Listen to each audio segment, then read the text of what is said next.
My dear students, doctor James Tyler രചിച്ച lectures on homoeopathic materia medica എന്ന പുസ്തകത്തെ ആധാരമാക്കിയുള്ള ഈ യൂട്യൂബ് പരമ്പരയിലേക്ക് നിങ്ങൾക്ക് ഏവർക്കും വീണ്ടും സ്വാഗതം. നമ്മൾ ഇതിൻ്റെ 123 എപ്പിസോഡിൽ ബ്രയോണിയ എന്ന അധ്യായത്തിൻ്റെ 9-ാം ഭാഗമാണ് നമ്മൾ ഇത്തവണ പരിശോധിക്കുന്നത്. ഈ ഒരു ഭാഗത്ത് ബ്രയോണിയയുടെ ലക്ഷണങ്ങളെക്കുറിച്ചുള്ള വിശകലനം എന്നതിനേക്കാൾ ഉപരി ചില മറ്റു ഔഷധങ്ങളെക്കുറിച്ചാണ് എൻ്റെ കൂടുതൽ പറയുന്നത്. പിന്നെ ചില പൊതുവായ കാര്യങ്ങൾ. മറ്റൗഷധം എന്ന് വെച്ചാൽ റസ്റ്റോക്സ്, കൽക്കേറിയ, ലൈക്കോപോഡിയം, അങ്ങനെയുള്ള മറ്റു പല ഔഷധങ്ങളെക്കുറിച്ച്, ഒരു കുളി കൊണ്ട് ആൻറ്റിഡോട്ട് ചെയ്യപ്പെടുന്ന ഔഷധങ്ങളെക്കുറിച്ച്, ഭക്ഷണ നിയന്ത്രണങ്ങളെക്കുറിച്ച്, ചില ഭക്ഷ്യവസ്തുക്കൾ ഉണ്ടാക്കുന്ന രോഗവർദ്ധനവിനെക്കുറിച്ച്, ഈ ഭക്ഷണ നിയന്ത്രണം ഒരു കർശനമായ ചിട്ടയാണോ ഇല്ലേ എന്നുള്ള ചോദ്യം, ഇങ്ങനെ ചില പൊതു കാര്യങ്ങൾ. ഈ പൊതു കാര്യങ്ങളാണെങ്കിലും ചികിത്സയിൽ വളരെ പ്രാധാന്യമുള്ളതാണ്. ഉദാഹരണത്തിന് ഈ കുളി കൊണ്ട് ആൻറ്റിഡോട്ട് ചെയ്യപ്പെടുന്ന ഔഷധങ്ങളെക്കുറിച്ച് ഞാൻ പലരോടും ചോദിച്ചിട്ടുണ്ട്. അറിയില്ല എന്നുള്ളതാണ് സത്യം. പലർക്കും അത് അറിയില്ലായിരുന്നു. അത് അവർ പരിചയിച്ചിട്ടുള്ള മെറ്റീരിയ മെഡിക്കയിൽ അവരത് കണ്ടിട്ടില്ല. പക്ഷേ ഈ പുസ്തകത്തിൽ നമുക്ക് കാണാൻ സാധിക്കും. അതിലൊരു കാര്യം എൻ്റെ സ്വന്തം അനുഭവത്തിലൂടെ ഞാൻ വെരിഫൈ ചെയ്തിട്ടുള്ളതാണ്. ഞാൻ ട്രൈയുടെ ഭാഗമായി നിരവധി വർഷങ്ങൾ കഴിച്ചിട്ടുള്ള ഒരു ഔഷധമാണ്. അപ്പോൾ വ്യക്തിപരമായിട്ട് എനിക്ക് സാക്ഷ്യം തരാൻ സാധിക്കും. അപ്പം അങ്ങനെയുള്ള പ്രധാനപ്പെട്ട ചില പൊതു കാര്യങ്ങൾ ഇവിടെയുണ്ട്. നമുക്ക് അതിൻ്റെ വിശദാംശങ്ങളിലേക്ക് പ്രവേശിക്കാം. When patients are under constitutional remedies, they need caution about certain kinds of foods that are known to disagree with their constitutional remedy. Constitutional ട്രീറ്റ്മെൻറ്റിൻ്റെ കാര്യമാണ്. കോൺസ്റ്റിറ്റ്യൂഷണൽ ട്രീറ്റ്മെൻറ്റിൻ്റെ കാര്യത്തിൽ അവരുടെ കോൺസ്റ്റിറ്റ്യൂഷണൽ റെമഡിയുമായി യോജിക്കാത്ത, അതുമായിട്ട് വൈരുദ്ധ്യമുള്ള, പ്രവർത്തനത്തെ തടസ്സപ്പെടുത്തുകയും അലങ്കോലപ്പെടുത്തുകയും ചെയ്യുന്ന ഭക്ഷ്യവസ്തുക്കളുണ്ട്. പല ഔഷധങ്ങളുണ്ട്. അത് മനസ്സിലാക്കിയിരിക്കണം. അത് ഒഴിവാക്കിയില്ലെങ്കിൽ ഉദ്ദേശിച്ച ലക്ഷ്യം കിട്ടുകയില്ല. A Bryonia patient is often made sick from eating sauerkraut from vegetable salads, chicken salad, etc. so that you need not be surprised after administering a dose of bryonia for a constitutional state to have your patient come in and say she has been made very ill from eating some of these things. അപ്പോൾ ബ്രയോണിൻ്റെ കാര്യത്തിൽ ഉണ്ട് അങ്ങനെ ചില ഭക്ഷ്യവസ്തുക്കൾ. ഒന്ന് സോർക്രൗട്ട് നമുക്കിവിടെ ബാധകമല്ല. കാരണം പുളിപ്പിച്ച ക്യാബേജാണത്. ക്യാബേജിനെ പ്രിസർവ് ചെയ്യാൻ പറ്റിയൊരു മാർഗ്ഗമാണത്. ഒരു ചൈനീസ് ഡിഷാണത്. പിന്നെ വെജിറ്റബിൾ സലാഡ്സ്, ചിക്കൻ സലാഡ്, ഇത് രണ്ടും ഇവിടെ സാധാരണ. ചിക്കൻ സലാഡ് അങ്ങനെ ഉപയോഗിക്കുന്നുണ്ടോ എനിക്കറിയില്ല. വെജിറ്റബിൾ സലാഡ് പൊതുവെ പ്രയോഗത്തിലുള്ളതാണ്. വെജിറ്റബിൾ സലാഡ് ബ്രയോണിയുടെ പ്രവർത്തനത്തെ ബാധിക്കുന്ന ഒന്നാണ്.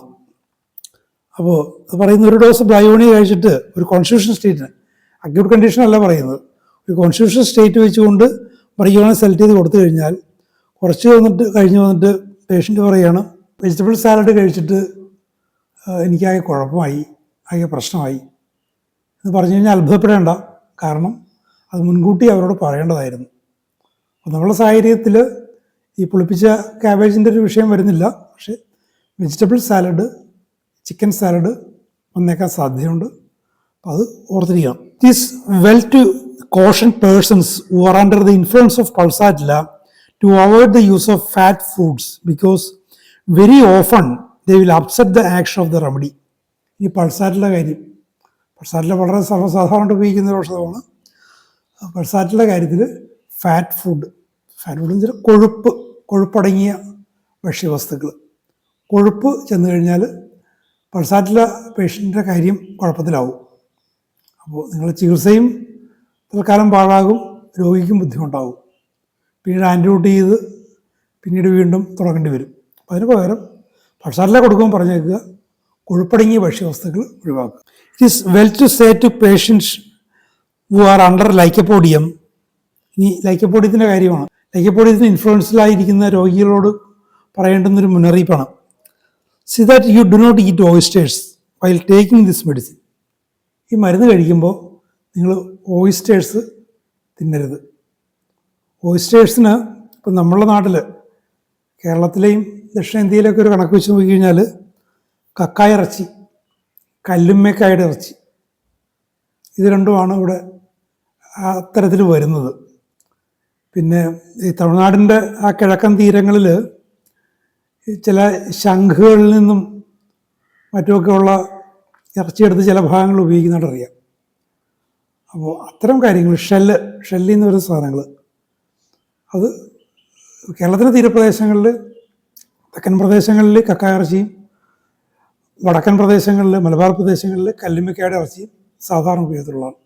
അത് ലൈക്കോപോഡിയത്തിൻ്റെ ആക്ഷനെ അലങ്കോലമാക്കും. These medicines are known to produce states in the stomach inimical to certain kinds of foods. Certain remedies have violently inimical relation to acids, lemons, etc. അപ്പോൾ ഈ ഭക്ഷണങ്ങൾ വയറ്റിൽ ചെന്ന് കഴിഞ്ഞാൽ ഈ ഔഷധങ്ങൾക്ക് വിരുദ്ധമായിട്ടുള്ള, ഇനിമിക്കലായിട്ടുള്ള വിരുദ്ധമായിട്ടുള്ള ലക്ഷണങ്ങളും ബുദ്ധിമുട്ടുകളും കണ്ടീഷൻസും ഉണ്ടാക്കും. അപ്പോൾ അതിനെ ആൻഡ്രോഡ് ചെയ്യപ്പെടുകയും അല്ലെങ്കിൽ അതിനെ വികലമാക്കുകയും, പ്രവർത്തനത്തിനെ വികലമാക്കുകയും രോഗിക്ക് പല പ്രശ്നം ഉണ്ടാക്കുകയും ചെയ്യാം. ഇനി ചില മരുന്നുകൾക്ക് ആസിഡ്സിനോട്, നാരങ്ങകളോട്, പുളിപ്പുള്ള നാരങ്ങയോട്, അസിഡിക്കായിട്ടുള്ള ഭക്ഷ്യവസ്തുക്കളോട് ഇതേപോലുള്ള പ്രശ്നങ്ങളുണ്ട്. അതും ശ്രദ്ധിച്ചിരിക്കണം.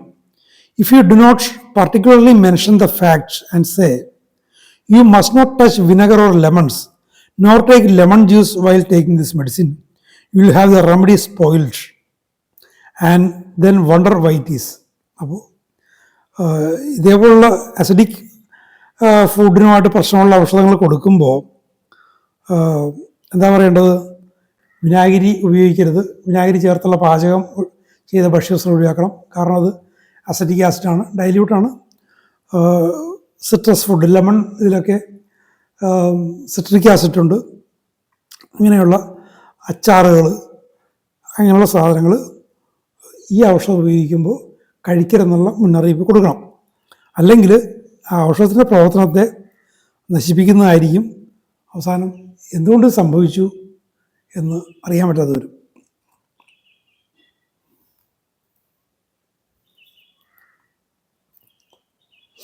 The medicine often stops acting and the patient gets a disordered condition of the stomach and bowels.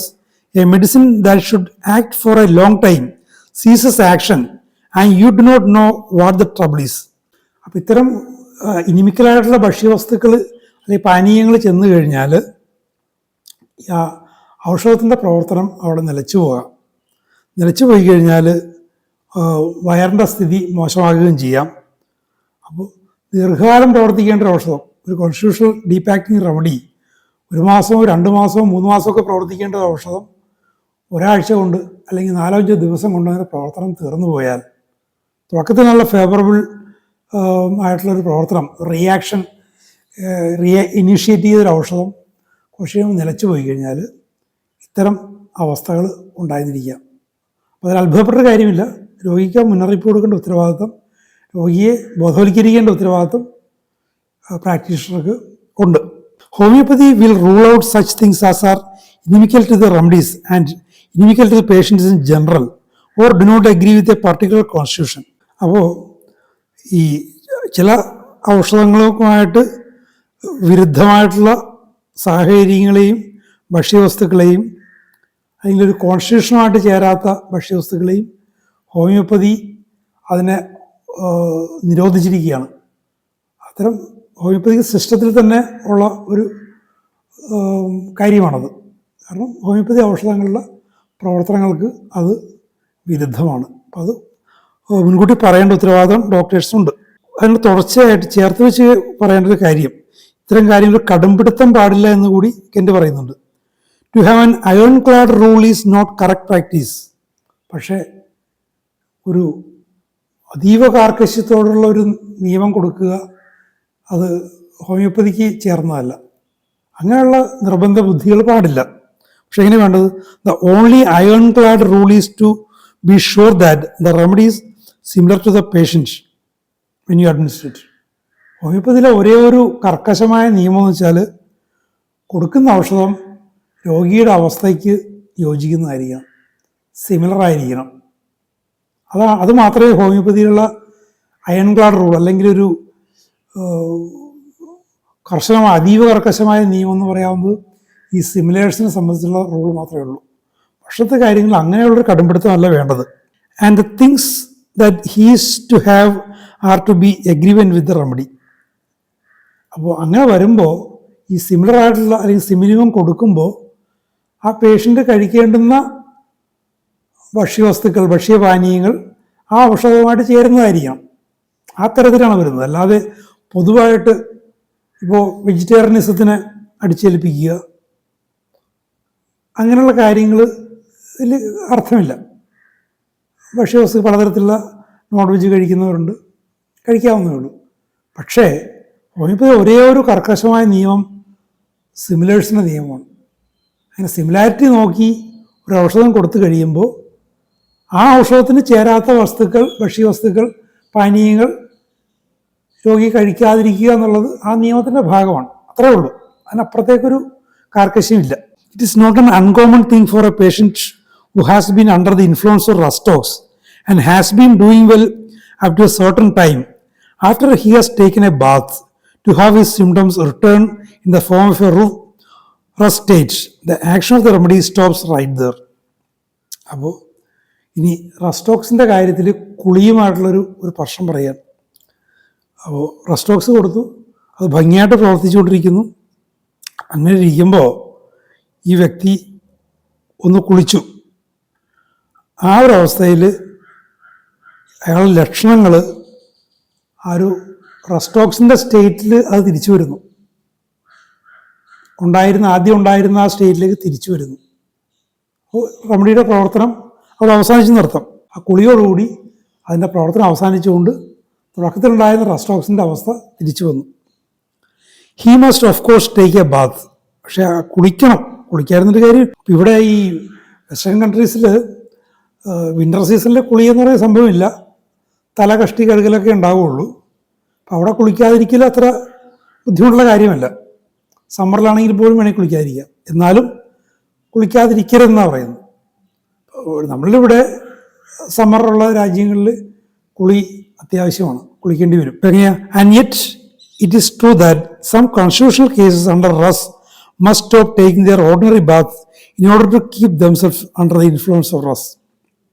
അപ്പോൾ ഈ റസ്റ്റോക്സിൻ്റെ പ്രയോഗത്തിന് കീഴിൽ വരുന്ന ഒരു കോൺസ്റ്റിറ്റ്യൂഷണൽ കേസ്, ഇവിടെയൊക്കെ ഒരു അക്യൂട്ട് കണ്ടീഷനെ കുറിച്ചൊക്കെ പറയുന്നുള്ള കാര്യം ഓർത്തോളാം. കോൺസ്റ്റിറ്റ്യൂഷണൽ ട്രീറ്റ്മെൻറ്റിലാണ്. റസ്റ്റിൻ്റെ കോൺസ്റ്റിറ്റ്യൂഷണൽ കണ്ടീഷൻ വെച്ചുകൊണ്ട് ഒരു ഔഷധം കൊടുത്തുകൊണ്ടിരുന്നപ്പോൾ കുളി അവിടെ പ്രശ്നമാണ്, കുളി ഒഴിവാക്കണം. പക്ഷേ റസ്റ്റോക്സിൻ്റെയൊക്കെ ഒരു പ്രവർത്തനം അത്രയ്ക്ക് ദീർഘിച്ച് പോകാത്തതുകൊണ്ട് അത് നമുക്ക് പ്രായോഗത്തിൽ വരുത്താൻ പറ്റും. ഇപ്പോൾ ഒരാഴ്ചയെ കുളിക്കാതിരിക്കാൻ വേണ്ടി വന്നാൽ സാധിക്കും. അധികം കഠിനാധ്വാനം ഒക്കെ ചെയ്യാതിരുന്നു കഴിഞ്ഞാൽ കുളിക്കാതിരിക്കാം. പക്ഷേ ഇനി വരുന്നൊരു കാര്യമാണ്, it is the same with Calcarea. A bath will often stop the action. കൽക്കേറിയുടെ കാര്യത്തിൽ, കൽക്കേറിയ കാർബണിൻ്റെ കാര്യത്തിൽ ഒരു കുളി കൽക്കേറിയ പ്രവർത്തനത്തെ പലപ്പോഴും തടസ്സപ്പെടുത്തും, പ്രവർത്തനത്തെ അവസാനിപ്പിക്കും. ഈ ഒരു കാര്യം ഇത് പണ്ട് ബ്രയോണി വായിച്ചപ്പോൾ ഞാൻ വായിച്ചിട്ടുള്ള, പക്ഷേ ഈ ബ്രയോണിയിലാണെന്നുള്ള കാര്യം ഞാൻ മറന്നുപോയി. ഇപ്പോൾ ഈ നമ്മൾ പ്രോഗ്രാമിന് വേണ്ടി വീണ്ടും റെഫർ ചെയ്തപ്പോഴാണ് ഞാനിത് കണ്ടെത്തുന്നത്. പക്ഷേ കൽക്കേറിയ കഴിക്കുമ്പോൾ കുളി പ്രശ്നമെന്നുള്ള കാര്യം എൻ്റെ മനസ്സിലുണ്ട്. കാരണം ട്രയോയുടെ ഭാഗമായിട്ട് ഞാനൊരു കഴിഞ്ഞൊരു 6 മാസം മുമ്പ് വരെ, 1994 മുതൽ ഈ ഒരു 5-6 മാസം മുമ്പ് വരെ ഞാൻ ട്രയോ കഴിച്ചിരുന്നതാണ്. ഒരു 3 മാസത്തിലൊരിക്കലൊക്കെ കൽക്കേറിയ ലൈക്കപ്പൊടിയും സൾഫർ കഴിച്ചുകൊണ്ടിരുന്നതാണ്. അപ്പോൾ ഞാൻ കൽക്കേറിയ കഴിച്ചു കഴിഞ്ഞാൽ കുറച്ച് ദിവസം കുളിക്കാതിരിക്കും. കുറച്ച് ദിവസം എന്ന് വെച്ചാൽ എത്ര ദിവസം കുളിക്കാതിരിക്കണം എന്നുള്ള പ്രശ്നം ഉണ്ടായി. ഇവിടെ റസ്റ്റോക്സിൻ്റെ കാര്യത്തിൽ റസ്റ്റോക്സിൻ്റെ ഇൻഫ്ലുവൻസ് ഉള്ളിടത്തോളം കുളിക്കാതിരിക്കണമെന്ന് പറയുന്നുണ്ട്. പക്ഷേ കൽക്കേറിയുടെ കാര്യത്തിൽ അങ്ങനെ ഒരു സമയപരിധി പറയുന്നില്ല. Calcarea a bath will often stop the action. ഞാൻ അന്ന് വായിച്ച സമയത്ത് കറുത്ത മഷി കൊണ്ട് ഞാനൊരു അണ്ടർലൈൻ ഇട്ട് വെച്ചതാണ്. അതിപ്പോഴും അങ്ങനെ തന്നെയുണ്ട്. ഞാൻ ഈ കാര്യം പല പ്രാക്ടീഷണേഴ്സും ഞാൻ ചോദിച്ചു നോക്കിയിട്ടുണ്ട്. പലർക്കും അങ്ങനെ ഒന്നും കേട്ടിട്ടില്ല. അത് എനിക്ക് തോന്നുന്നു എൻ്റെ പരിമിതമായ അറിവ് വെച്ച് നോക്കുമ്പോൾ കെൻറ്റിൻ്റെ ലെക്ചേഴ്സിന് മാത്രമേ ഇങ്ങനെ ഒരു നിരീക്ഷണമുള്ളൂ.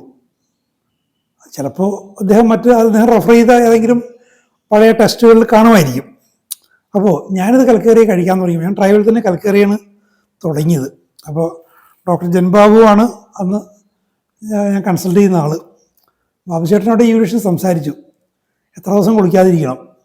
അപ്പം എന്നെ സംബന്ധിച്ചിടത്തോളം ഒരു ദിവസം 2 നേരം കുളിക്കുന്ന ആളാണ് ഞാൻ.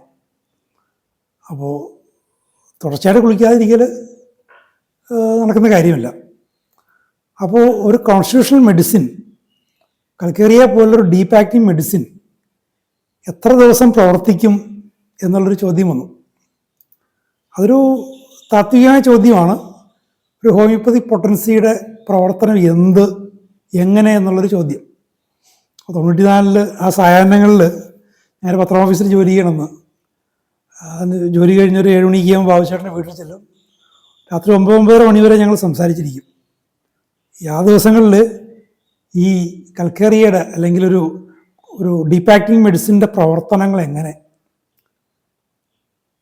അപ്പോൾ ഞങ്ങളെത്തിയൊരു കൺക്ലൂഷൻ എന്ന് പറഞ്ഞു കഴിഞ്ഞാൽ, ഏത് ഔഷധവും അത് വൈറ്റൽ പ്രിൻസിപ്പിളുമായിട്ടാണല്ലോ അത് ഇൻട്രാക്ട് ചെയ്യുന്നത്. വൈറ്റൽ പ്രിൻസിപ്പിളിൽ ഒരു അജിറ്റേഷൻ ഉണ്ടാകുന്നു. കാരണം അതിന് സിമിലറായിട്ടുള്ള ഡിസീസ് കോസിങ് സിംറ്റംസ് ഉള്ള ഒരു ഔഷധമാണല്ലോ കൊടുക്കുന്നത്.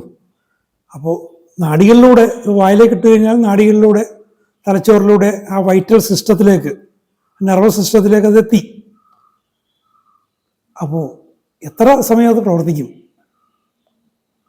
അപ്പോൾ എന്താണ് ഹോമിയോപ്പതി ഔഷധത്തിൻ്റെ പ്രവർത്തനം എങ്ങനെയെന്നതിനെക്കുറിച്ചുള്ള ചിന്തകൾ വാസ്തവത്തിൽ ഓർഗനൊക്കെ വായിച്ച കാലത്ത് അത്തരത്തിലുള്ള പല നിരീക്ഷണങ്ങളും ചിന്തകളും അതിലുണ്ട്. എങ്കിലും പ്രായോഗികമാണ് സ്വന്തം കാര്യത്തിൽ അത് ചിന്തിക്കേണ്ടി വന്നു കഴിഞ്ഞപ്പോൾ ഞങ്ങൾ എത്തിച്ചേർന്നൊരു നിഗമനം, ഇതൊരു ഹോമിയോപ്പതി പൊട്ടൻസി, ഒരു സിമിലർ അല്ലെങ്കിൽ ഒരു സിമിലിമം മെഡിസിൻ എന്താണ് വാസ്തവത്തിൽ ചെയ്യുന്നത്? അത് ചെയ്യുന്നത് നമ്മളെ ജീവതത്വം, വൈറ്റൽ പ്രിൻസിപ്പിളിന് ഒരു സന്ദേശം കൊടുക്കുകയാണ്. അതിൻ്റെ സിമിലർ ഡിസോർഡറുമായിട്ടുള്ള സിമിലാരിറ്റിയിലൂടെ ഒരു സന്ദേശം കൊടുക്കുകയാണ്. ഈ വ്യക്തിയിൽ ഇന്ന കുഴപ്പമുണ്ട്, ആ കുഴപ്പത്തിൻ്റെ പ്രതീകമാണ് ഈ ഒരു ഔഷധം. കാരണം through the similarity of symptoms, ഇതാണ് ആ കുഴപ്പം, അതിൻ്റെ സമഗ്രതയാണിത്. ഇനി അതിനോട് റിയാക്ട് ചെയ്ത് അതിനെ റെക്ടിഫൈ ചെയ്യേണ്ടത് ആ വ്യക്തിയുടെ വൈറ്റാലിറ്റിയാണ്. വൈറ്റൽ ഫോഴ്സിലൂടെ എക്സർട്ട് ചെയ്യുന്ന ആ വൈറ്റൽ പ്രിൻസിപ്പിൾ തന്നെയാണ് സുഖപ്പെടുത്തേണ്ടത്. അല്ലാതെ ആയുർവേദത്തിലെയോ അലോപ്പതിയിലെയോ യുനാനിയിലെയോ ഒക്കെ ഔഷധങ്ങൾ പോലെ, അല്ലെങ്കിൽ നമ്മൾ തന്നെ ബയോകെമിക് ഔഷധങ്ങളെ പോലെ അതവിടെ അതിൻ്റെ തന്മാത്രകളോ മറ്റുമൊക്കെ അവിടെ പ്രവർത്തിച്ചിട്ട് ആ പ്രവർത്തനം തീരുന്നത് വരെ അത് പ്രവർത്തിക്കലല്ലോ. ഇത് ഇമ്മെറ്റീരിയലാണല്ലോ, ഇമ്മെറ്റീരിയലാണ്. ഞാൻ കഴിച്ചത് 200 പൊട്ടൻസിയാണ് കൽക്കേറിയുടെ. അതിലെന്താ ഉള്ളത്? കാൽസ്യം കാർബണേറ്റിൻ്റെ എന്താ ഒന്നുമില്ല.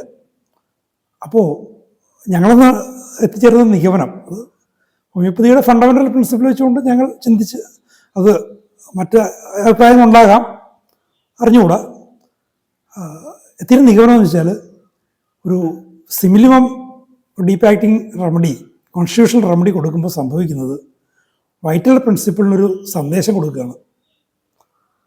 ആ സന്ദേശം കൊടുത്തു കഴിഞ്ഞാൽ പിന്നെ ആ വൈറ്റൽ ഫോഴ്സ് പ്രവർത്തിച്ച് അത് അഗ്രിവേഷൻ ഉണ്ടാക്കി, നോർമലി അഗ്രിവേഷൻ വരണം, ഉണ്ടാക്കി അതിലുണ്ടായിരുന്ന മാലഡിയെ അത് പുറന്തള്ളുകയാണ്. അപ്പം അത് തുറന്നു നടക്കുന്ന പ്രവർത്തനമാണ്. അപ്പോൾ കൽക്കേരിയുടെ ആക്ഷൻ 60 ദിവസം എന്ന് പറഞ്ഞു കഴിഞ്ഞാൽ 60 ദിവസം അതിൻ്റെ റിയാക്ഷൻ, വൈറ്റൽ റിയാക്ഷൻ, അതിൻ്റെ അലകൾ നിലനിൽക്കും. പക്ഷെ കൽക്കേരിയ നമ്മൾ കൊടുത്ത ആ ഒരു പൊട്ടൻസി, ഞാൻ കഴിച്ചത് മെഡിക്കേറ്റ് ചെയ്ത 4 ഗ്ലോബ്യൂൾസാണ്, ചെറിയ ഗ്ലോബ്യൂൾസ് 4 ഞാൻ കഴിച്ചത്. അപ്പം അതിൻ്റെ പ്രവർത്തനം ആ ആ ഡോസേജിൻ്റെ പ്രവർത്തനം എത്ര, ഒരു ദിവസം മതി എന്നുള്ളൊരു കൺക്ലൂഷനിലാണ് ഞങ്ങളെത്തിയത്. അപ്പോൾ അതുകൊണ്ട് അത് രാത്രിയാണ് കഴിക്കുന്നത്. അപ്പോൾ അന്ന് അപ്പോൾ കുളിച്ച ശേഷം രാത്രി കിടക്കാൻ നേരത്ത് കഴിക്കുന്നു. പിറ്റേ ദിവസം രാവിലെയും കുളിയില്ല, വൈകിട്ടും കുളിയില്ല. പിറ്റേ ദിവസം കുളിക്കാം, അത് മതി. പക്ഷെ ഞാൻ എൻ്റെ നിലക്ക് ഒരു ദിവസം കൂടി കൂട്ടിച്ചേർന്നു. 2 ദിവസത്തേക്ക് ഞാൻ കുളിക്കുന്നില്ല. അങ്ങനെ അത് കഴിച്ചു പോയിട്ട് എനിക്ക് കൽക്കറിയിൽ നിന്നും വേണ്ട ഒട്ടുമിക്ക സൈക്കിളിലും കൽക്കറിയിൽ നിന്ന് എനിക്ക് നല്ല ആക്ഷൻ കിട്ടിയിട്ടുണ്ട്. ചെറുപ്പത്തിൽ എനിക്കുണ്ടായിരുന്ന വിശേഷിച്ചും ഈ നാസൽ പ്രശ്നങ്ങൾ, ഡിസ്ചാർജിൻ്റെ പ്രശ്നങ്ങളൊക്കെ അത് തിരിച്ചു വരുമായിരുന്നു. ഇനി ഈ കുളിയുടെ പ്രശ്നം മനസ്സിലാക്കിയത് ഏതാണ്ട് 2-3 വർഷങ്ങൾക്ക് ശേഷം എൻ്റെ കെയർ ഓഫിൽ തന്നെ എൻ്റെ ഒരു ഗുരുനാഥൻ എന്ന് പറയാവുന്നൊരു വ്യക്തി, ഞാൻ നേരത്തെ പറഞ്ഞിട്ടുണ്ട്, അവർക്ക് കുട്ടികളില്ലാത്ത കേസിന് ബാബുച്ചേട്ടനടുത്ത് കൊണ്ടുവന്നു. ബാബുച്ചേട്ടൻ കേസെടുത്തു, കൽക്കേറിയാണ് കിട്ടിയത്. കൽക്കേറിയെ കൊടുത്ത് കഴിഞ്ഞപ്പോൾ ബാബുച്ചേട്ടൻ പറഞ്ഞിരുന്നു, ഇത് കഴിച്ചിട്ട് 1-2 ദിവസം കുളിക്കണ്ട കേട്ടോ. പക്ഷെ അത് അറിയിക്കുന്ന ഗൗരവത്തിൽ അദ്ദേഹം എടുത്തില്ല. പിന്നീട് ആ മരുന്നിനൊരു റിയാക്ഷൻ കാണുന്നില്ല, ഒരു പ്രവർത്തനം കാണുന്നില്ല. അപ്പം ഞാനുമായിട്ടാണ് പിന്നീട് സംസാരിച്ചു കഴിഞ്ഞപ്പോൾ ഞാൻ ചോദിച്ചു കുളിയുടെ കാര്യം. അദ്ദേഹം അതിനൊരു അർഹിക്കുന്ന ഗൗരവത്തിൽ എടുത്തിരുന്നില്ല. അതൊക്കെ ഒരു റിച്വലല്ലേ, ഒരുതരം ആചാരം പോലെയല്ലേ. ഇപ്പോൾ ഇപ്പോൾ ക്ഷേത്രത്തിൽ ദർശനത്തിന് പോകുമ്പോൾ കുളിക്കണം എന്നൊക്കെ പറയുന്ന പോലെ, അല്ലെങ്കിൽ ഒരു മറ്റൊന്നും കാര്യം കഴിഞ്ഞ് കുളിക്കണം, അല്ലെങ്കിൽ കുളിക്കാതിരിക്കണം എന്നൊക്കെ പറയുന്നൊരു അദ്ദേഹം ആ ഒരു തരത്തിലെടുത്തത്. കാരണം ബാബുചേട്ടൻ ജന്മം കൊണ്ട് ബ്രാഹ്മണ സമുദായത്തിൽപ്പെട്ട ആൾ കൂടിയായിരുന്നു. അപ്പോൾ ആ ഒരു അർത്ഥത്തിൽ ഒരു ആചാരം എന്ന രീതിയിൽ എടുത്തിട്ട് അത് കണക്കാക്കിയില്ല.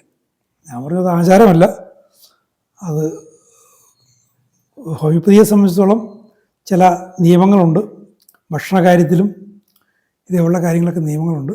അപ്പോൾ കുളി ആ സാറിന് തന്ന ഔഷധത്തെ അത് ആൻഡോട്ട് ചെയ്യും. അങ്ങനെ പറഞ്ഞു. അദ്ദേഹത്തിന് മനസ്സിലാക്കുന്ന ആളാണ്, നല്ലൊരു ശാസ്ത്രബോധമുള്ള ഒരാളാണ്. അദ്ദേഹത്തെ വീണ്ടും കൊണ്ടുവന്നു, കേസ് ഒന്നുകൂടി എടുത്തു. കൽക്കേറിയ തന്നെയാണെന്ന് ഉറപ്പിച്ചു. ബാബുചേട്ടന് 100% ഉറപ്പായിരുന്നു കൽക്കേറിയാണെന്ന്. ഒരു ഡോസ് കൂടി കൊടുത്തു. അദ്ദേഹം ഇത്തവണ കുളിയൊക്കെ ഒഴിവാക്കിയിരുന്നു. ഏതായാലും പിറ്റേ മാസം അദ്ദേഹത്തിൻ്റെ ഭാര്യ ഗർഭിണിയായി, ആരോഗ്യമുള്ള ഒരു കുട്ടിയെ അവർക്ക് ലഭിക്കുകയും ചെയ്തു. അപ്പോൾ ഈ കുളിയും കൽക്കേറിയുള്ള ബന്ധം ഞാനങ്ങനെ അനുഭവത്തിലൂടെ വെരിഫൈ ചെയ്തിട്ടുള്ള കാര്യമാണ്. I only speak of these things to impress upon you the importance of feeding and treating your patient in accordance with the remedy, in accordance with a principle and not by rule. അപ്പോൾ ഇതെല്ലാം പറയുന്നത് ഈ homeopathy വിദ്യാർത്ഥികളുടെ മനസ്സിലൊരു impression ഉണ്ടാക്കണം. എന്താണ്, ഒരു ഔഷധത്തെ സംബന്ധിച്ചിടത്തോളം ഒരു നിയമങ്ങൾ വെച്ചുകൊണ്ട് അവരെ രോഗികളെ ഇങ്ങനെ നിയമത്തിന് ചട്ടക്കൂടിലിടുകയല്ല. അക്കോർഡൻസ് വിത്ത് എ പ്രിൻസിപ്പിൾ, ഒരു തത്വമുണ്ട് ഹോമിയോപ്പതിയിൽ. എന്താണ്? പ്രിൻസിപ്പിൾ ഓഫ് സിമിലേഴ്സിൻ്റെ തത്വം, അതാണ് ഫണ്ടമെൻ്റൽ. ആ സിമിലറായിട്ടുള്ള ഔഷധത്തിൻ്റെ പ്രവർത്തനത്തെ തടസ്സപ്പെടുന്ന ഒരു കാര്യം പാടില്ല. അപ്പോൾ സിമിലേഴ്സിൻ്റെ തത്വം പ്രവർത്തിക്കില്ല. അപ്പോൾ ആ തത്വത്തെ മാത്രം അതിൽ അടിസ്ഥാനപ്പെടുത്തി വേണം ഇത്തരം നിർദ്ദേശങ്ങൾ കൊടുക്കാൻ. അതായത് മറ്റൊന്നും പാടില്ല. ഇത്ര നേരത്തെ പറഞ്ഞുള്ള ആചാരപരമായിട്ടുള്ള അനുഷ്ഠാനപരമായിട്ടുള്ള മുൻവിധികളൊന്നും ഇവിടെ കൊണ്ടുവരരുതെന്നാണ് കെൻ്റ് പറയുന്നത്. ഈ സിമിലേഴ്സിൻ്റെ തത്വം, ഒരു സിമിലർ റെമഡി കൊടുക്കുന്നു, അതിൻ്റെ പ്രവർത്തനം തടസ്സപ്പെടുത്തിയാൽ സിമിലേഴ്സിൻ്റെ തത്വം അവിടെ പ്രവർത്തിക്കില്ല. അത് മാത്രം നോക്കിയാൽ മതി. Have A list of things for everybody. അപ്പോൾ നിങ്ങളുടെ പേഷ്യൻസിന് വേണ്ടിയിട്ടും പൊതുവെ ജനങ്ങൾക്ക് വേണ്ടിയിട്ടും ഫോർബിഡൻ ഫുഡ്സിൻ്റെ ഒരു ലിസ്റ്റ് ഉണ്ടാക്കേണ്ടതെന്നാണ് കെൻ്റ് പറയുന്നത്. അപ്പോൾ ഫോർബിഡൻ ഫുഡ്സിൻ്റെ ലിസ്റ്റ് വാസ്തവത്തിലുണ്ട്. എനിക്ക് തോന്നുന്നു അത് മോർണിംഗ് ലിസ്റ്റാണെന്ന് തോന്നുന്നു. അത് ഞാൻ എവിടെയോ കണ്ടിട്ടുണ്ട്. ഓർഗനിൽ തന്നെ ഉണ്ടെന്ന് തോന്നുന്നു. എൻ്റെ കയ്യിൽ ഓർഗനിൻ്റെ എഡിഷൻ ഉണ്ടെന്ന് തോന്നുന്നു. അതുപോലെ മോർണിംഗ് ഹോസിൻ്റെ ലെസർ റൈറ്റിങ്സിലും അത് ഉണ്ട്. അപ്പോൾ അതിൻ്റെ ആവശ്യമില്ലെന്നാണ് എൻ്റെ പറയുന്നത്. കൊടുക്കുന്ന ഔഷധം അതിന് യോജിക്കാത്ത ഭക്ഷ്യവസ്തുക്കൾ, സാഹചര്യങ്ങൾ ഒഴിവാക്കുക, അത്രേ ഉള്ളൂ. അല്ലാതെ ഒരു ജനറൽ പ്രിൻസിപ്പിൾസ് കൊടുക്കേണ്ടെന്നാണ് പറയുന്നത്. There is no such thing in homoeopathy. ഹോമിയോപ്പതിയിൽ അങ്ങനത്തെ ഒരു കാര്യമില്ല. അത് ഖണ്ഡിതമായിട്ട് അദ്ദേഹം പറയുന്നുണ്ട്. The patient himself in all the strange and peculiar things is worse from eating. ഇനി വീണ്ടും ബ്രയോണിയെ കുറിച്ച് പറഞ്ഞു തുടങ്ങുകയാണ്. ആഹാരം കഴിക്കുന്നത് കൊണ്ട് ബ്രയോണി പേഷ്യൻറ്റിന് അഗ്രവേഷൻ ഉണ്ടാകുന്നുണ്ട്. The cough is worse from eating. ചുമ വർദ്ധിക്കുന്നു. The complaints of the headaches are worse from eating. തലയുമായിട്ടുള്ള ബന്ധപ്പെട്ട പ്രശ്നങ്ങൾ, തലയുടെ വേദന വർദ്ധിക്കുന്നുണ്ട്. And the respiration is worse from eating. ശ്വാസോച്ഛ്വാസം അതും ഭക്ഷണം കൊണ്ട് വർദ്ധിക്കുന്നുണ്ട്, അതിൻ്റെ പ്രശ്നങ്ങൾ വർദ്ധിക്കുന്നുണ്ട്. The stomach is distended with wind after eating but especially after oysters. ഭക്ഷണം കഴിച്ചു കഴിഞ്ഞാൽ വയറിങ്ങിന് വീർത്ത് കിട്ടും. പക്ഷേ ഓയിസ്റ്റേഴ്സ്, കക്കയിറച്ചിയും കല്ലുമേക്കായും ഒക്കെ കഴിക്കുമ്പോഴാണ് അത് കൂടുതൽ. Oysters are not as a rule a dangerous article of diet.